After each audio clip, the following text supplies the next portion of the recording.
खबर शामिल कंदासीं। सिंध जे इतलात ट्रांसपोर्ट ऐं मास ट्रांज़िट वारे वज़ीर शर्जील इनाम मेमण चयो आहे त इसराइल खुलियल नमूने पीटीआई चेयरमैन जी हिमायत पियो करे।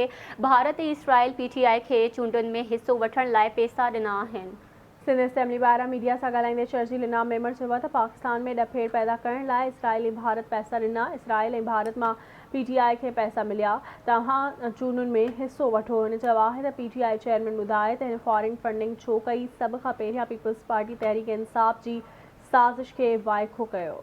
आपको याद होगा कि सबसे पहले ये आवाज हमने उठाई थी कि पीटीआई को जो भी अफरा तफरी पाकिस्तान में कर रही है, ये अकेले इमरान खान के बस की बात नहीं है। ये अकेले तहरीक इंसाफ के सरबराह का कोई कमाल नहीं है कि जो ये इतना बड़ा जो अफरा तफरी पाकिस्तान में हुई है या शुरू करने की कोशिश की गई है। ये एक बैरूनी साजिश थी जिसके ताने बाने सबसे पहले मैं समझता हूं कि हमने इसको उजागर किया था। आपको याद होगा जैसे ही इलेक्शन कमीशन का फैसला आया था, इलेक्शन कमीशन के फैसले में जब ये मनी ट्रेल दी गई थी कि जी इसराइल से और भारत से पैसे पीटीआई को मिले कि पीटीआई इंतखाबात में हिस्सा ले, जो पैसे इसराइल और भारत से मिले तो वो क्यों मिले?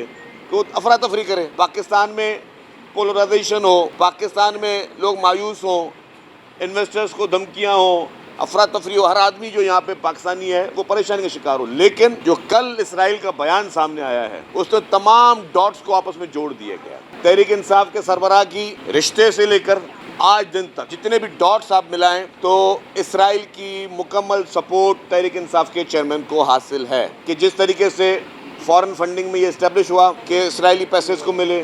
दूसरी, जब इसका अपना साला मेयर का इलेक्शन लड़ रहा था बरतानिया में, उसके सामने था पाकिस्तानी निजात सादिक साहब। पीटीआई के चेयरमैन ने सादिक जो कि पाकिस्तान निजात था उसकी कैंपेन नहीं चलाई, उसने अपने जो साले थे गोल्ड स्मिथ उसकी कैंपेन चलाई। एक तरफ आपका एक पाकिस्तानी मुसलमान भाई लड़ रहा है, दूसरी तरफ उसके सामने एक इसराइली लॉबी का यहूदी लड़ रहा था इलेक्शन। इन्होंने खुलेआम, वो पूरे न्यूज आइटम्स मौजूद हैं, इन्होंने उसकी सपोर्ट की। तो इससे ये चीज़ फिर दूसरा कनेक्शन मिला। और जो कल वाला जो आ गया है हिमायत खुल के बिल्ली थैले से बाहर आ गई कि अब वो उनको नज़र आ रहा है कि उनका एक ख़ास चहीता, उनका ख़ास टाउट, उनका ख़ास एजेंट, इसराइल का वो एजेंट, इसराइल का वो टाउट, इसराइल का वो प्यादा जिस पे उन्होंने बरस इन्वेस्टमेंट की, अब वो फंसने जा रहा है पाकिस्तान में, कानून के शिकंजे में आने जा रहा है वो।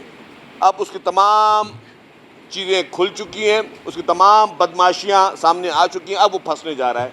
तो अब बिल्ली थैले से बाहर आ गई है।